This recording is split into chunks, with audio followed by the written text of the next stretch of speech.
Wow! Kimi! Sobrang blooming at fresh. Dahil nga ba kay Paulo? Hashtag Kim Pao. I'm overheated,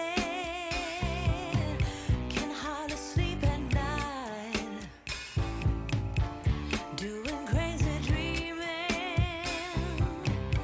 You're the reason why. Hiding by the baby.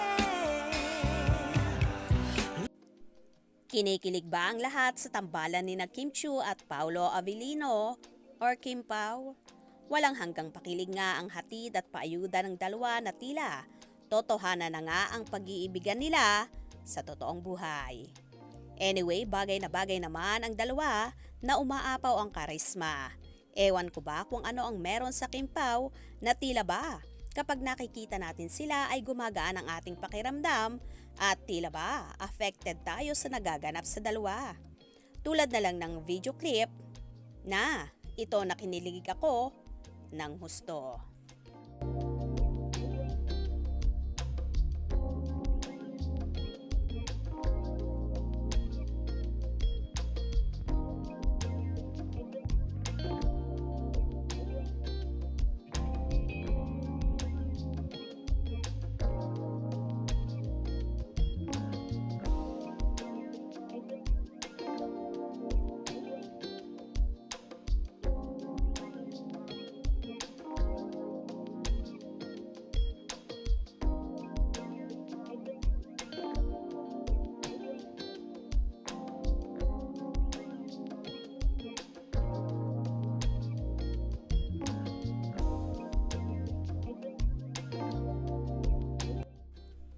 Kitang-kita naman kay Chinita Princess kung gaano ka-fresh at ka-blooming dahil nga ba sa kanyang kapartner sa What's Wrong with Secretary Kim na si Paulo Avellino.